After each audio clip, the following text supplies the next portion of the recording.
Thank you so much, Dr. Phyllis, Dr. Thompson, for that introduction. I am very excited to be here today with you all, and it definitely is an honor. And I just want to thank the Women Wednesday group for having me here today.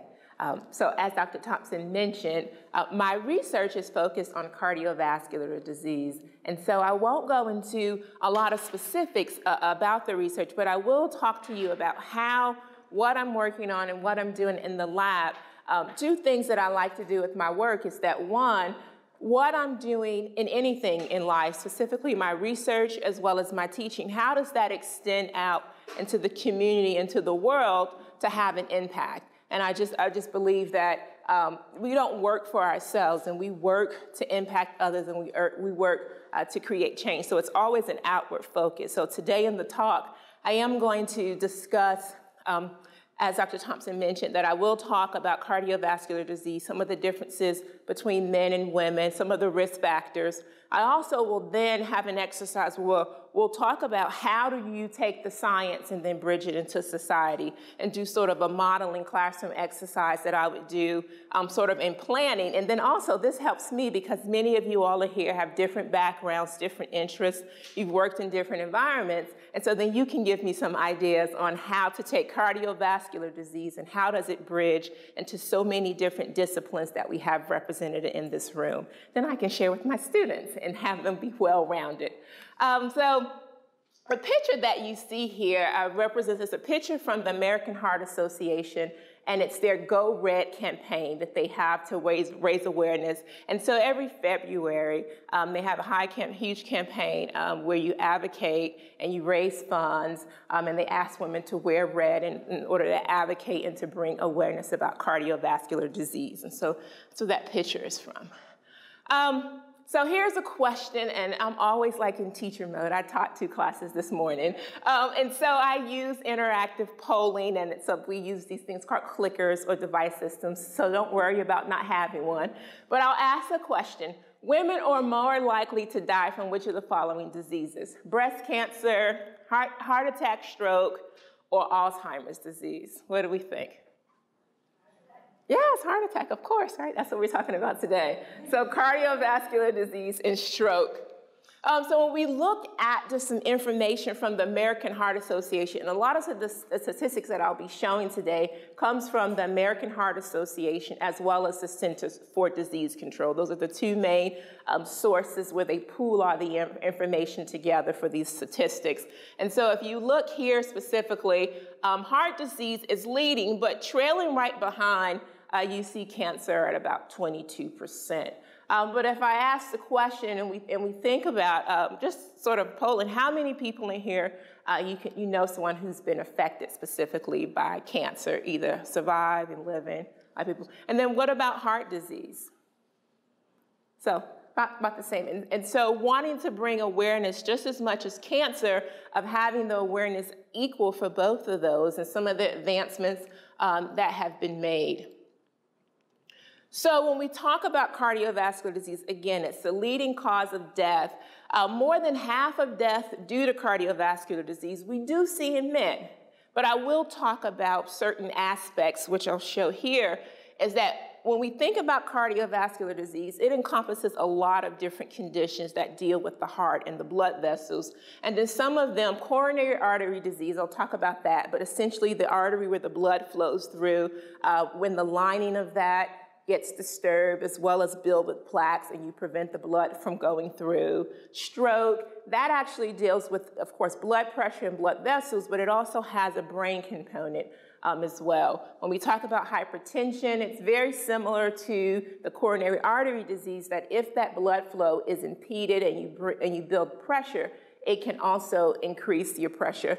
Also, with the hypertension, your kidneys, there's some kidney involvement. And so as you'll learn, that the cardiovascular system is not just this isolated organ or this isolated system, but it definitely, as with other diseases, includes various other aspects of the body. Congestive heart failure, that really is sort of end stage that you see in a lot of people with the pumping capacity of the heart. And then atrial fibrillation, if you've heard of people who've had pacemakers, to need to help with the pumping capacity. And I'll show some images so we can put this in sort of perspective. When we think about heart disease rates, and this is some data from the Centers for Disease Control, and you can see the map. And the darker red constant areas, of course, represent high concentrated areas of cardiovascular disease. It's not showing up on the screen here. But you can see sort of where it's concentrated across the country. And I'm just going to highlight where we are in Tennessee. And some of us may be from different places, but for right now, we live and we work here in this area. And then you can see even portions that we're East Tennessee, way up in the corner here. But this region definitely is plagued cardiovascular disease as well as diabetes. And I'll talk about how the two bridge together. Now here is a map that shows the changes over time, and I still have the region circled, but you can look at how the density of the red is starting to change over time from early 70s to where we are now. And you can see sort of how it's a small little shift, but we've not made any huge progress in terms of going backwards where there's less cardiovascular disease in these regions. And I'll just let it play for a little bit.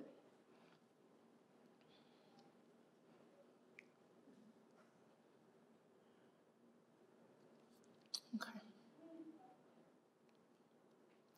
So, quick little lesson on the heart. And one of the reasons why I am going over some of the details of the cardiovascular system, because you heard that phrase, a picture is worth 1,000 words, right?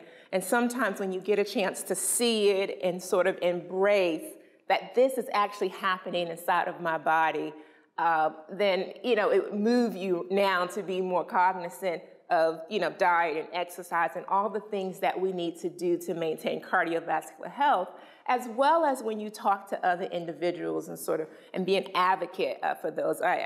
In my family, I'm sort of like the police person in terms of staying on top of everyone with health and exercise and food and everything. And so they hate when I come around and start talking. And I have this joke with my mom, and oh my goodness, you're recording it, so I hope she doesn't see it. And so she stopped smoking, but I told her, I was like, listen, I'm going to be on top of you, because when you're in your 70s and your 80s, I am going to be the person responsible, you know, as well as my sister, but we're going to be the people responsible for taking care of you. And so right now, it's important that you stop smoking, and she has. But we had this discussion about 5 or 6 years ago. And so it becomes important when you get a chance to sort of see some of the changes and sort of the physical things that are happening to your heart, that you want to hold it close to you now and take more care of it, better care of it. So when we talk about changes that happen with respect to aging, you have an adult heart on this side here, and then you sort of have an aged heart, and we're going to note some of the changes that happen. And so when I talk about just the general structure of the heart, I actually have a sheep's heart here, if you want to just sort of take a real live view. But this is sort of, if you had your heart and you sort of just sliced down the middle, and you just opened it up like you see there, and you get sort of a cross-section. But you can see sort of the structures here, and this thick portion we call the ventricle, but this is the pumping capacity of the heart. So when your blood enters, you want to be able to pump it really well so that it can thrust out to the rest of the body, because if you don't get blood flow out to the rest of the body, then that's going to impede our activity, our ability to do anything, because your blood has your oxygen, it has your nutrients, and everything that's necessary for all the other tissues and organs and things in our body to survive. So the pumping capacity of the heart becomes very important, and these structures that you see here called the ventricles becomes very important.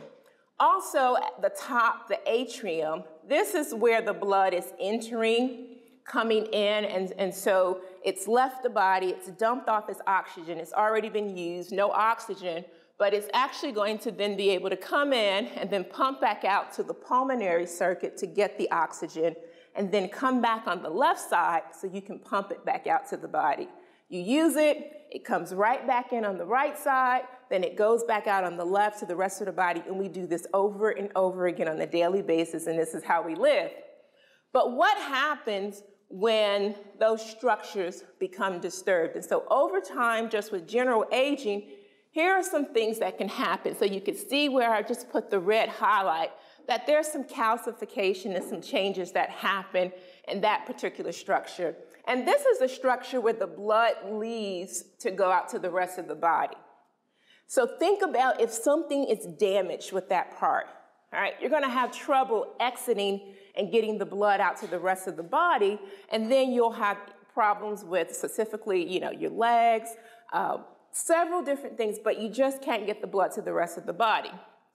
On the other side, you can see with aging, also you begin to get some fat deposits as well. And then if you note on this particular picture with aging, that wall becomes very thickened. And there's a muscle, so if you pump that muscle too hard for too long and you extend it, the muscle starts to get enlarged, and that can be problematic as well, because over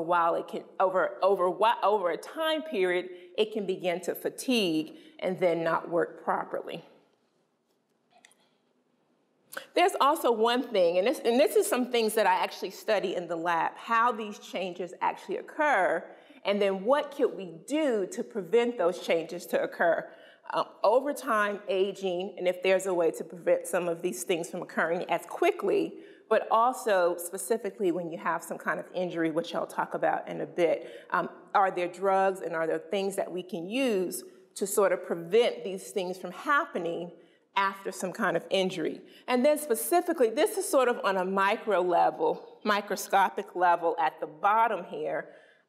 You can see sort of the intricate details of the heart. Here is what they call something, it's called sort of fibrosis, but when you get a scar or you cut yourself, what happens? You get like wound healing and you get a scab, right?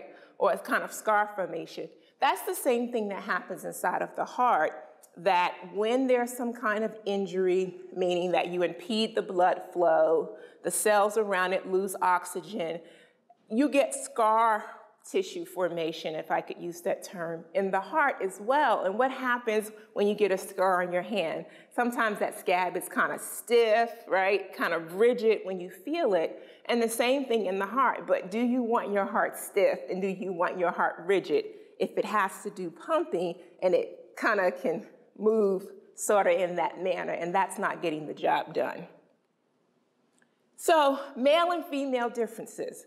Yes, those are differences. So as we age, I'll talk a little bit about the structures that are different in terms between male and female. So that can cause differences in how they interact and deal with heart failure. And then specifically, we'll talk about the impact of estrogen on the heart in these structures specifically, and then when you lose that during menopause.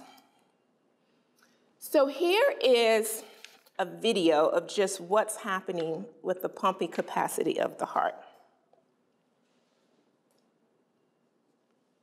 And as I mentioned here, that the blood is coming in, and then this is sort of a shadow where it goes out to the lungs, and then it's going to, you can't see it, but it's coming back in, and then it needs to go out to the body. But this is a normal heart, normal pumping capacity, normal function. But in this case, do you know something different about this picture versus the other picture? I'll go back to it. Do you note something that's different? What do we note that's different? Is it enlarged?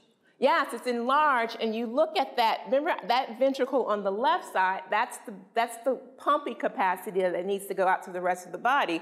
So it's enlarged and it's dilated. But now let's look at how the blood flow. So let's look at blood flow. You see something that's a tad bit different than you did in the other video.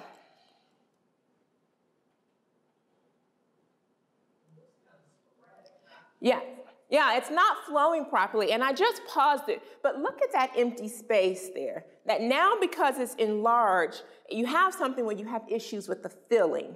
So think about if you have a certain volume of blood that needs to go and be sufficient for the rest of the body, correct? It needs to fill in this chamber so that you can pump out to the rest of the body. But think about if you fill it only halfway, right? Think about if your gas tank is kind of on E, right? You can't get where you need to go. And so when it becomes enlarged, you now have a larger space to occupy, and you have to have more blood volume to be able to come in. But if it's not filling properly, you now have an issue with trying to supply the body with a certain amount of blood that it needs to be able to work. So what do you try to do? You would overcompensate. So the heart now will have a certain amount of blood, but now it's trying to thrust as much as it can out. So it's working harder to do the same job that it would in the normal situation, right? So this is not good for the heart.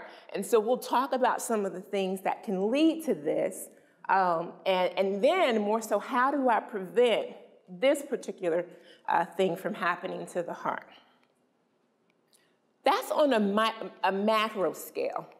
On a microvascular scale now, and you probably can see in some of the images if you didn't know, that then you have the blood vessels. So you have the big chambers that pump the blood, but now you have the smaller vessels where the blood actually travels. And this is sort of where you get plaques and the walls of the artery builds up. And here is even more specific if you look to see that as that artery, your blood is supposed to be able to flow through, but if the plaques start to build up simply because of poor diet and some other changes, now look what happens. That window is now smaller, right?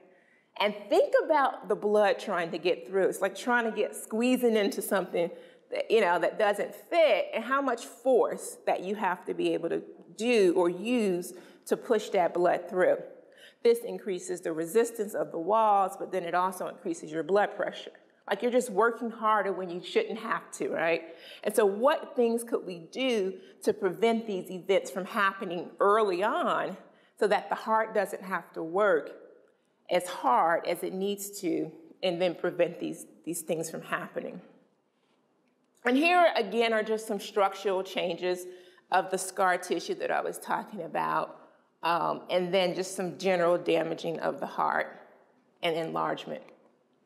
So when we start talking about some differences between males and females, one of the things that I forgot to mention on that slide was that one of the major differences between male and female is on the microvascular scale. And so in terms of women have, in terms of the estrogen having an impact on the arteries, right? And so we'll be more prone to sort of stroke and hypertension, which I'll talk about in a bit, because that has to deal with the blood flow moving through those particular arteries. On the other hand, when we think about just the overall size of the heart, we know that males have larger hearts than females. And so issues dealing with enlargement or size of the general heart, you find more in men.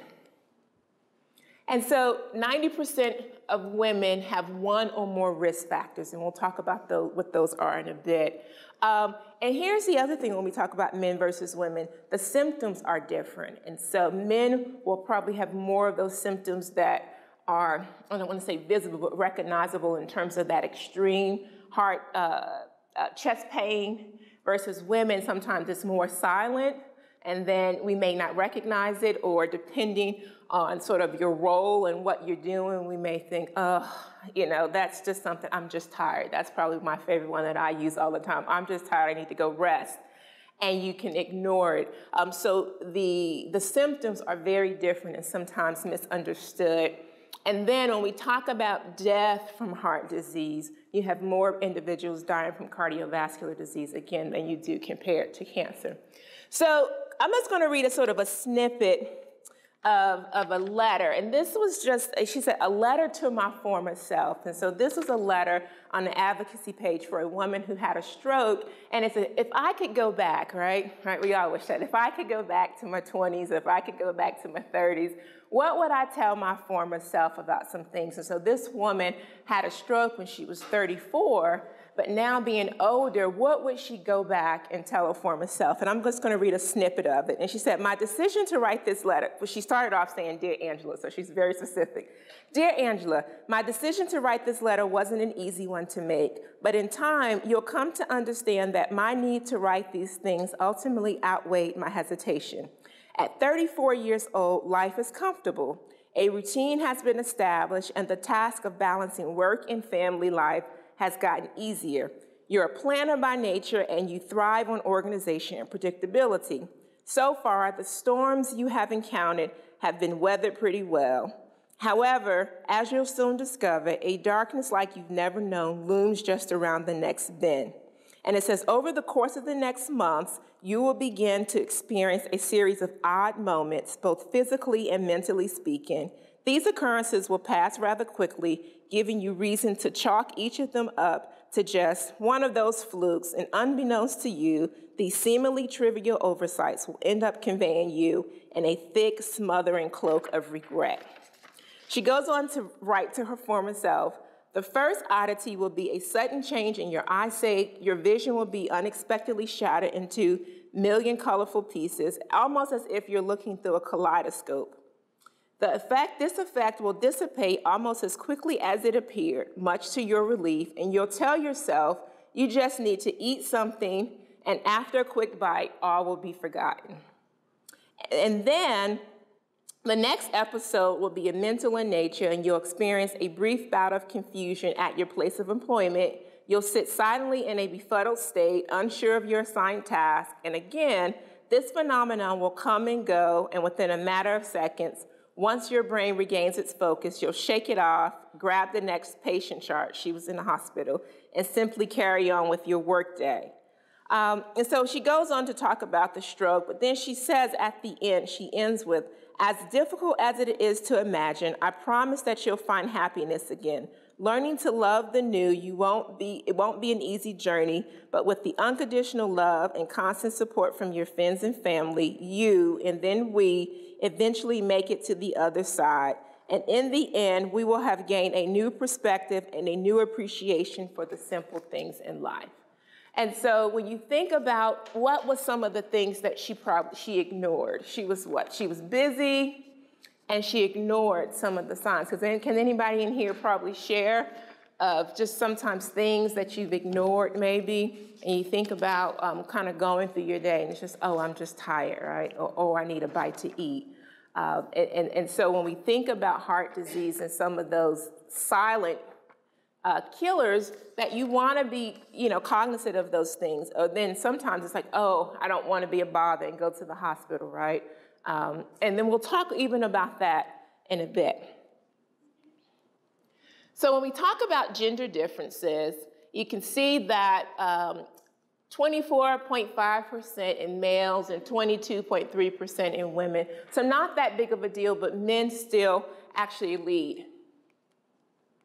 But when we look at hypertension specifically, and that has to deal with those vessels that I was talking about in terms of being more, not as flexible and sturdy in women, that you even see that the green represents the ages 40 through 59, and then the gray represents 60 and over. So when you shift from 49, from the 40, 59 age group to the 60 and over, you actually see that the transition for women, they actually jump up and have a higher gap. So in that 40 younger age range, men are higher and more susceptible to having more severe hypertension. However, once you make it over that 60 mark, women take the lead, and it actually is a huger gap. And so what I'll now talk about is that maybe starting in the late 80s, there was sort of looking at some of the differences between males and females. So a lot of the information that we get on how to treat cardiovascular disease comes from clinical trials. But one of the things that they were noting that in the clinical trials, most of the participants were who? Men. Men, you didn't have a lot of women participating in the trials. And so when you're trying to look at information, look at differences, look at treatment options, and you don't have a good representation of women in these studies, how well are you making those decisions on treatment options and noting the differences?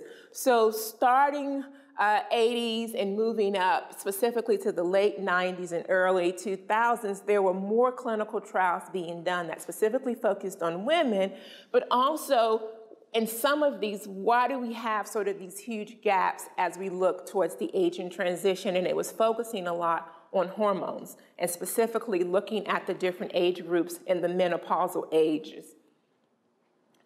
So here are a highlight of some gender issues, and I forgot to pass these papers out. And so the graph is on the back if you want to be able to kind of look at it. So when you look at the gender differences, I highlighted that there are differences for males and females, but specifically I want to highlight, because this interacts with some of the risk factors, diabetes. So now that has become a recommendation by or listed as from the American Heart Association as a #1 or one of the major risk factors for women. So not controlling glucose levels well does have definitely a bad result on cardiovascular disease. And note the difference, though, that it's an increase, it's a higher risk for women than it is for men. And when we start talking about our cholesterol levels will play a higher risk factor for women than it will with men, but specifically now as we transition, that when you transition towards that menopause period, that those cholesterol levels become important in getting them checked, but also increase in terms of risk factor for developing later stages of cardiovascular disease when you think about compared to your male counterparts. And then look about hypertension. We talked about hypertension earlier, that hypertension is seen more in women, but when? So when we look at this specifically in females, it's a lower incident in the younger females.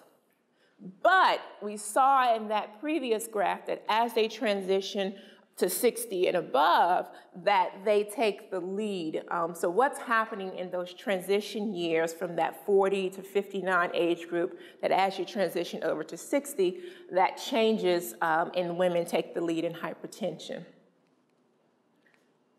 So when we talk about changes over the age span, the biological age of the heart, meaning those risk factors, those structural changes that I showed, versus chronological age, the biological plays a larger impact. So you can have a woman who's in her 70s and her heart is fine, right? Beautiful. But you can also have a woman who's in her 40s that if she hasn't taken care of the cholesterol, the sugar levels, blood glucose levels, and smoking, weight, and if all those things have not been taken care of, the biological age of the heart can be worse versus age. So it's not just age, and I'm not just saying that as everyone gets, towards 80, everybody's just gonna have heart disease and they're just gonna die. No, that's not what I'm saying. But it does depend on some of these things that I have actually mentioned here. Also, when you think about early on, and so when we think about some of the effects of estrogen, what do you think? Estrogen and other hormones protect women from heart disease, so young women don't have to worry. What do you think, true or false?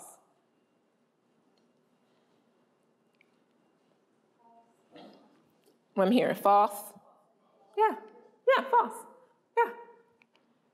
So, no, one of the biggest misconceptions is that young women who do not have to worry, so women who are in their 20s and even 30s, that they don't have to worry about heart disease because they have estrogen and other things that are protecting them from failure, and that's actually false. Estrogen, so when we think about estrogen and then we think about going through that sort of menopausal transition, a lot of times you may see on TV commercials or movies that women going through the change, they make fun of it in terms of the hot flashes and all of the symptoms, but those things are very real. I've not gone through it, but I know women who have and who are going through it, and those things are very, very, very real and can be very, very uncomfortable. And the question becomes, whether I take hormone replacement therapy, what are those effects? And we'll talk about that in a bit. But if you look at all the effects of estrogen on the body, Imagine just taking that away, right? Depleting it. Look what organs and parts of the body would be affected by that. That's sort of a serious change, true change, right? An overdrive on the body. And so depleting the estrogen would have an effect on the brain. You could specifically see with the heart and the liver as well. And so you think about depleting that over time, where you do get some cognitive sort of impairment, right? You may be forgetful, or the mood swings or the emotional part may be different. The heart, we're starting to see as that transition on, that they're noting now that women who are either early menopause or transitioning on towards 60, where full depletion of estrogen, that there may possibly be some increased risk. Doesn't cause heart disease, but there may be some increased risk for cardiovascular disease by removing the estrogen, as well as a big concern, of course, is the osteoporosis. So there have been several different studies. One started in 1976 over a 20-year period that examined women sort of in a younger group. And it suggested that the women were taking the hormone replacement therapy, that it was a significant decrease for coronary artery disease. And so just a sidebar on this, when you're talking about clinical trials, the patients matter. These were nurses, so they were probably more in tune as well with what to do. But when we start talking about clinical trials, when we start talking about patient populations, individuals who know a lot about cardiovascular disease have access to health care versus those that don't have access to health care. So that also opens the dynamics to this as well. But then if we fast forward to late 90s, early 2000, they did a big study on hormone replacement therapy called the Women's Health Initiative. So they looked at so many different variables of women's health, dealing with osteoporosis, specifically cardiovascular disease, cancer. And this study, and looking at women, it was a 10-year clinical trial study, and you had a larger group of women. But some of the criticisms with this study, they didn't see any effects. Actually, what they did see, they started to see some worsening effects of the hormone replacement therapy on these women in terms of incidence of stroke, incidence of cancer. So it was actually seeming to make the heart disease worse. So at this time, everybody was just pulling out, one of the study, they ended the study early, but since then, you had very few doctors, you had a lot of doctors now pulling back and now not prescribing hormone replacement therapy at all. At all. And you really had to be at the point where I say, I can't tolerate the symptoms from menopause anymore. Then the doctor would then recommend. But in terms of just taking it, you had a huge shift in that because of the study. However, though, there were some criticisms from the study. One, that the study only contained women who were, the average age was about 63. So at 63, most women are what? Menopause, you think, is sometimes in that mid-50, late 50 mark. So by 63, everyone has sort of gone through menopause, so you're catching them sort of afterwards. And so perhaps there was already some injury to the heart and cardiovascular disease post the menopausal period. And then they also talked about that perhaps if the hormone replacement therapy was initiated a little bit earlier, early on during the transition, that perhaps that made a difference. And they did some studies that showed some differences as well, but it's still kind of very controversial all over the place. And so lots of research now, and this was just 2002, so it's still very new, if you think about it. So very complex, very complex. You also have to think about women who get hysterectomies in their 30s. And whether you get just a partial of removing the uterus or versus what happens when you remove the ovaries. And then removing the ovaries actually will then cause a depletion in the estrogen. And so it's recommended that some kind of supplement is given, specifically women who do this in their late 30s, early 40s, way before that transition of menopause, because now you have a longer time frame of estrogen depletion and possible effects and increased risk for cardiovascular disease. So so many different complex factors involved. So now there's a lot of research being done examining specifically what is estrogen, the role of estrogen doing on the heart. But key takeaway, and one, I'm definitely not a physician, so can't make recommendations, but the recommendation that the American Heart Association does give is that, one, menopause does not cause cardiovascular disease. There may be some risk associated with it, but it does not, there's no causal relationship. And then two, like the hormone replacement therapy is not recommended for cardiovascular disease. So if you're going through menopause and you're worried about cardiovascular disease, the cure is not to take the menopause. And there is still precaution that if you've already had a stroke, or if you've already had hypertension, or if you've already had some issues with cardiovascular disease, that having hormone replacement therapy, you might want to rethink or consider that. So a hot flash is always a sign of menopause and never the sign of a heart problem. What do you think? True, false, what? Yeah, false. That actually, it can be. So again, when you know, sometimes if you're thinking it's trivial that I'm having a hot flash or I'm having some symptoms, that it might be something to think about in terms of how they occur and when they occur as well to think about. But any of those changes that you're having and you're experiencing, it is something to consider and to think about, but sort of just keep an eye on when and how they actually are occurring. So now we're going to talk about those risk factors and what do I do. Specifically, the focus is that on that menopause transition.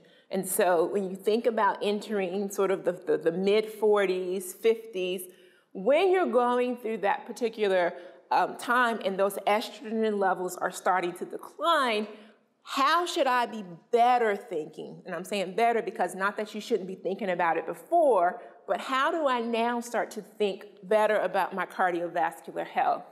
And here are some lifestyle things to consider. One, definitely exercise. Exercise, and we keep hearing these things, exercise, fruits, vegetables, sodium intake, all right? Thinking about managing blood glucose levels. Now that you've sort of seen what can happen to your heart and you have a physical representation of it, and then now knowing some of the effects that estrogen deficiency, removing that, can possibly have on the heart, it even becomes more important of increasing these things and staying on top of these risk factors. Because remember, I showed the slide that said 90%, right, of women have these risk factors, 90% that can be prevented. And that's the thing, that these things can be actually prevented. And so the last thing I'll kind of talk about, and we'll get into the exercise, is that in the lab, what do I do to be able to examine this? And so the basic science research becomes important. And essentially in the lab, I mimic this as best as I can in terms of heart failure. And so I use an animal model, and I can simply cause hypertension by giving the animals a drug that increases sort of the stimulation, sympathetic stimulation, to increase blood pressure and constriction of the vessels and study what's happening. I can also create a heart attack by sort of going in with the animals, and you can tie, you can't see it there, but that's the coronary artery. So I can go in and tie a knot around the coronary artery, and I can block off blood flow. And it's essentially similar to the mechanism of clogging the arteries and blocking the arteries. I also have an animal model where you can do these things, but I've had, my animals are sort of a different, it's not the natural depletion of estrogen, but the animals have had an ovarectomy. And so we've removed the ovaries, and now I can allow the depletion of estrogen over time, and then I watch the animals and I can measure their cardiac function. Some of the pictures that I've shown you of looking at how the blood flows through the heart, the size, the structural changes that happen, and we can begin to see what's happening in an animal model, and then what could I possibly, is giving estrogen back going to help? perhaps giving some other kind of drug or medication, or even thinking about vitamins and supplements, how do those things now, if giving those back to an animal that has had the ovaries removed and depleted of estrogen, how would that change over time? And would it help or alleviate some of those symptoms that we actually saw? All right, so there are some gaps and disparities as well, and that's what we're going to talk about on your sheet of paper, that we know that, social, economic status, ethnicity between those groups are also different. But when you think about how do I take this topic and now how do I infuse it into society? And so just kind of discussing differently. I know everyone has different fields, but how do I talk about some of the topics of cardiovascular disease? And so if you're in the classroom, how many people are in the classroom in here after people teach? And so think about your discipline. How could you infuse this and talk about this with your students in the classroom and have an assignment? For those that work and our staff here at ETSU or other places, how does this intersect with the work environment? What are some things that the job can do to promote these healthy types of lifestyle or lower or decrease stress? And then for those that are home and have a family, how can you now infuse this into some kind of exercises and activities for your family? And then we'll have sort of a question and answer session period. So I'll let you guys talk and chat, and I'll kind of walk around and interact. Okay, this is the question and answer period. So one, if you all would like to share, and I would like to hear, but also now opening up for questions. We have about 15 minutes or so left. And so are there any questions? Yes? Now, once your arteries are clogged, you can't do anything but get a stent or bypass. Yeah, so she was asking that once, the arteries are closed, there's some things that they can do to try to, I guess, quote unquote, unclog the arteries to remove the calcification or the plaque, because it's gotten really hard around. So being able to do that would be the option. That's the only one. Mm-hmm. But the other thing, it is dependent on the stage, and so I guess thinking about the progression. So the figure that I showed, you think about the progression that I had, and so early on in taking like the drugs like Lipitor, some of the statins and the things that are out to lower the cholesterol, some of the drugs, early on in the process before it gets to that really hardened and stiffening state. So I guess it depends on where you are in early on. During the process as well. So catching it early on and looking at those levels early on becomes really, really important before it gets to that last stage progression to where it's characterized as coronary artery disease. Let's say 10 years ago, heart bypass surgery was the go-to all the time. Mm-hmm. It's not now. Mm-hmm. I mean, we have stents.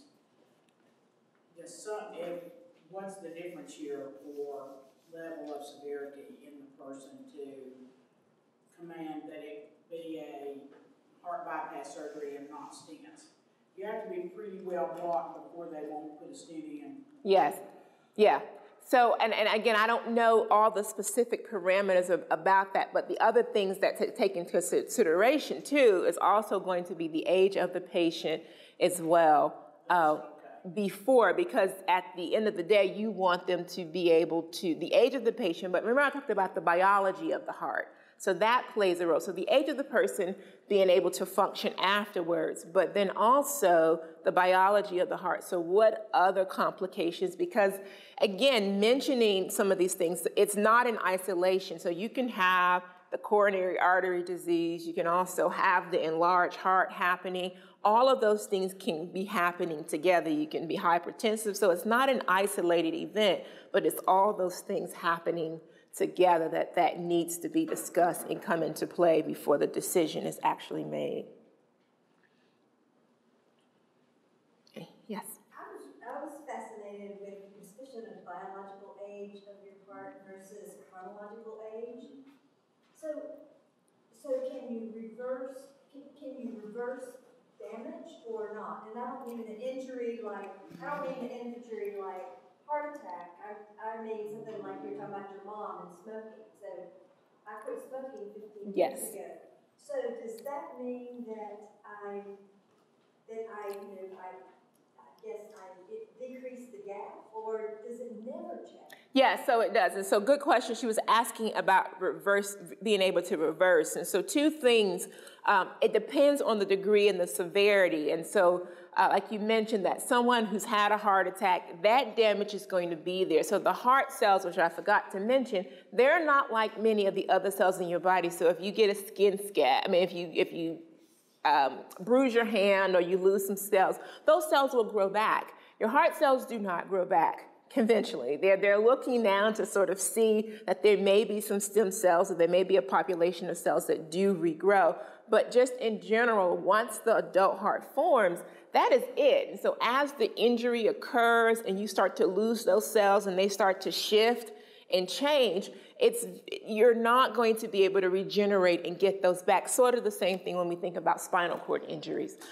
So the degree into which that starts to happen, no, it becomes problematic. But like you said early on with just the smoking and some of those are just risk factors. And so the smoking, the high cholesterol, some of those things, those are the risk factors that doesn't necessarily one-for-one damage the heart. So I smoked for 10 years, boom, my heart is damaged, it's gone, it's no turning back. It's just that when you think about things that happen over time with aging, plus those additional factors, and you kind of roll it all into one and combine it up, then you start to get the changes that happen in the heart over time, and those factors that start to happen. A good question. So quickly before we end, I would like to hear some ideas. I really heard some good things, but some people like to share some of the thoughts and ideas that they had about sort of their field and their background and how they can begin to sort of intersect some, and these were just things that I thought about with some just different pathways here at ETSU, but anyone else? Anyone like to share? If not, I'm gonna count out what I hear. I'll share. I get to teach a women's stories class next semester. It's really going to be an archival class.